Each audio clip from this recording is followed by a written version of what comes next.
دوستو ابھی تک تو میں پڑھتا ہی آیا تھا کہ علی کے ذکر کو باقی رکھنے کے انتظامات اللہ نے کیے ہوئے ہیں، لیکن ابھی کچھ دن پہلے جب خانہ کعبہ کی زیارت کا شرف حاصل ہوا، عمرے کے لیے پہنچا، خانہ کعبہ کے اندر جانے کا شرف حاصل ہوا تو دنیا کعبے کا طواف کر رہی تھی، اندر سے کعبے کی زیارت کرنا بڑی سعادت، ہزاروں برس میں یہ سعادت ملتی ہے، ہمیں بھی مل گئی تھی نصیب سے۔ خانہ کعبہ، اصل خانہ کعبہ کو اندر سے دیکھا، وہی کچی دیواریں، وہی خوشبودار مٹی، وہی تمام باتیں، ایک ایک دیوار کو چوما، سجدہ کیا اور دنیا کچھ اور تلاش کر رہی تھی، میں کچھ اور تلاش کر رہا۔ توجہ، میں سینسر کرتے ہوئے سنا رہا ہوں، یہ جانتے ہیں میرے بھائی، میرے دوست، میری مجبوری، سینسر کرتے ہوئے سنا رہا ہوں، جملہ سنے۔ میں دنیا سب کچھ تلاش کر رہی تھی، میں اپنا کچھ تلاش کر رہا تھا، دیوار کعبہ کے ایک ایک ذرے کو بوسے دے رہا تھا، سجدے کر رہا تھا، ادھر سجدہ ادھر سجدہ۔ بھائی ظاہر ہے آپ کعبے کے بیچ میں کھڑے ہیں، نہ قبلے کا تعین، نہ کعبے کا تعین، نہ رخ کا تعین، جہاں سجدہ کرے وہی سجدہ، بیت المعمور۔ میں نے کہا پالنے والے، یہاں سے زیادہ تو کوئی اور دعا مقبول ہو ہی نہیں سکتی، اور پھر کیا دعا مانگوں؟ مجھے تو تجھ سے دعا مانگتے ہوئے شرم آتی ہے میرے مالک، اس لیے کہ جس مقام پر تو نے مجھے اس وقت کھڑا کیا ہوا ہے،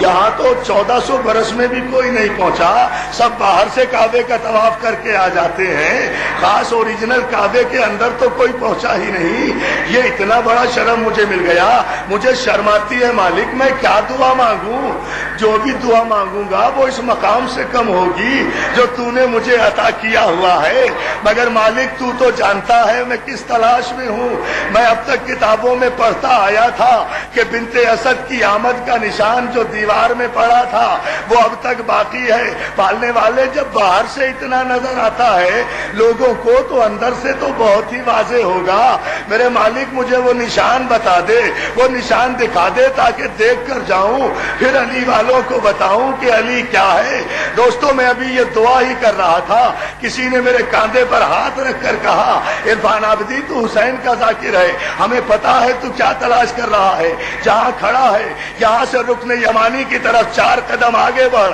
اپنا سیدھا ہاتھ پورا بلند کر، جہاں تیرے ہاتھ کے بلندی کی حد ختم ہوگی وہیں وہ شگاف اب تک موجود ہے جہاں سے فاطمہ بنت اسد علی کی ولادت کے وقت خانہ کعبہ میں داخل ہوئی تھی، علی کے ظہور کے وقت خانہ کعبہ میں داخل ہوئی تھی، اب تک وہ نشان موجود ہے۔ حالانکہ ان 1400 برسوں میں سعودی حکومت نے ہزاروں کوششیں کر لی، سیسا پگھلا کر انڈیلا، چاندی پگھلا کر دیوار میں انڈیلا، مگر جب معمار ہٹتے ہیں شگاف پھر پھٹ جاتا ہے، شگاف پھر ویسا کا ویسا ہی باقی رہتا ہے۔ میں 4 قدم ادھر بڑھا، آگے اٹھا، ہاتھ بڑھایا، ایڑیاں اونچی کی، وہاں تک ہاتھ پہنچایا، اس نشان کو میں نے دیکھا بھی، اس نشان پر ہاتھ بھی رکھا، اپنی اس انگوٹھی کو اس سے مس بھی کیا۔ میرے تو سارے سجدے وہیں ہو گئے، میری تو ساری عبادتیں وہیں ہو گئی۔ میں نے وہیں کھڑے کھڑے کہا تھا ایک تیل کی دولت پر علی دشمنی کے مظاہرے کرنے والے